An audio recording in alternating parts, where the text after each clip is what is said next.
మలిదశ ఉద్యమంలో ప్రతి నాలుక మీద ప్రతి స్టేజ్ మీద జయ జయ హే తెలంగాణ పాట నిలిచిందని అలాంటి పాటకు 10 ఏండ్లు ఎలాంటి గుర్తింపు దక్కలేదన్నారు రేవంత్ రెడ్డి. రవీంద్ర భారతిలో జరిగిన అందశ్రీ సంస్మరణ సభకు రేవంత్ చీఫ్ గెస్ట్ గా హాజరయ్యారు. పెన్నే కదా అని మన్ను కప్పితే గన్నులై పేలాయని చెప్పారు. తెలంగాణ ప్రజల ఆకాంక్షల కోసం జయ జయ హే తెలంగాణ పాటను రాష్ట్ర గీతంగా ప్రకటించామన్నారు రేవంత్ రెడ్డి. ఉమ్మడి రాష్ట్రంలో సీమాంధ్రకు సంబంధించిన సమైక్యవాదులు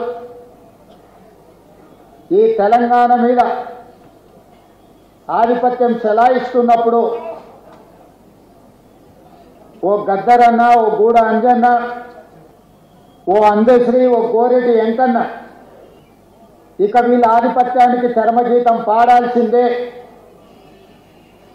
ఈ తెలంగాణ భూమికి విముక్తి కలిగించాల్సిందే అని చెప్పి మలిదశ తెలంగాణ ఉద్యమానికి పునాదులు వేసింది.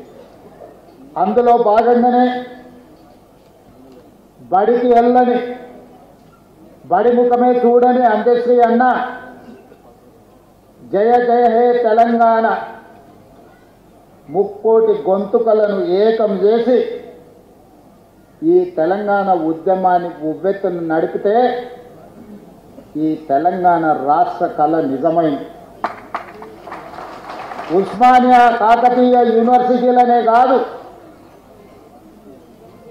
ప్రపంచంలో ఏ మూలన ఉన్నా తెలంగాణ గుండెకు జయ జయ హే తెలంగాణ గీతాన్ని చేర్చి ఒక ఉద్యమ స్ఫూర్తిని రగల్చిన గొప్ప తెలంగాణ బిడ్డ అందశ్రీ. బడి ముఖమే చూడని సహజ కవి అందశ్రీ ప్రతి బడిలో ఈనాడు జయ జయ హే తెలంగాణ పాడుకునేంత గొప్ప ప్రభావాన్ని ఈ తెలంగాణ సమాజానికి అందించింది. బాధతో, ఉద్వేగంతో నేను ఈ మాట చెప్తున్నా. వచ్చిన తెలంగాణ రాష్ట్రంలో స్ఫూర్తిని నింపి తెలంగాణ రాష్ట్రాన్ని సాధించిన జయ జయ హే తెలంగాణకు అధికారిక హోదా లభిస్తుంది అని ఈ వేదిక మీద ఉన్నోళ్లే కాదు 4 కోట్ల తెలంగాణ ప్రజలు ఆకాంక్షించింది. జరిగిన ఉద్యమంలో అత్యంత కీలక పాత్ర. ఏ వేదిక కట్టినా, ఏ ధూమ్ధాము పాడినా అందశ్రీ పాట లేకుండా, అందశ్రీ లేకుండా తెలంగాణ ఉద్యమం జరగలేదు. ఏ వేదిక మీదైనా, ఏ పెదాల మీదైనా జయ జయ హే తెలంగాణ నానకుంటా తెలంగాణ ఉద్యమం, తెలంగాణ రాష్ట్ర సాధన సాకారం కాలేదు. అలాంటి గొప్ప స్ఫూర్తి వచ్చిన తెలంగాణ రాష్ట్రంలో రాష్ట్రీయ గీతంగా తెలంగాణలో వెలుగొందుతుందని 4 కోట్ల ప్రజలు అనుకున్నప్పుడు ఆనాటి పాలకుల నిర్ణయాల వల్ల జయ హే జయ హే తెలంగాణ మూగబోయింది. అది శాశ్వతమని వాళ్ళు భ్రమపడ్డారు. ఎందుకంటే ఈ గీతం తెలంగాణ గుండెల్లో ప్రతిధ్వనించినంత కాలం తెలంగాణ ఉద్యమం ఎవరు చేసిండ్రా అంటే ఓ గద్దరన్న చేసిండు, ఓ అందశ్రీ చేసిండు, ఓ గోరెట వెంకన్న చేసిండని, ఓ జయరాజ్ చేసిండని చర్చ వస్తుంది. కాబట్టి ఈ స్ఫూర్తి నింపిన కవుల యొక్క కవితా గానాలను ఈ తెలంగాణలో వినిపించకుండా చెయ్యాలని ఆనాటి పాలకులు కుట్ర చేసింది. నేను ఎక్కడో చదివిన, పెన్నే కదా అని మన్ను కప్పితే గన్నులై మొలకెత్తుతాయని. సర్వం వడ్డీ సర్వం త్యాగం చేసి ఏమీ ఆశించకుండా, ఆలోచించకుండా 5 దశాబ్దాలు ఈ ప్రజల కోసం పనిచేసిన కుటుంబాన్ని ఆదుకోవడం ఆ కుటుంబ సభ్యుడిగా నా బాధ్యత. అందుకే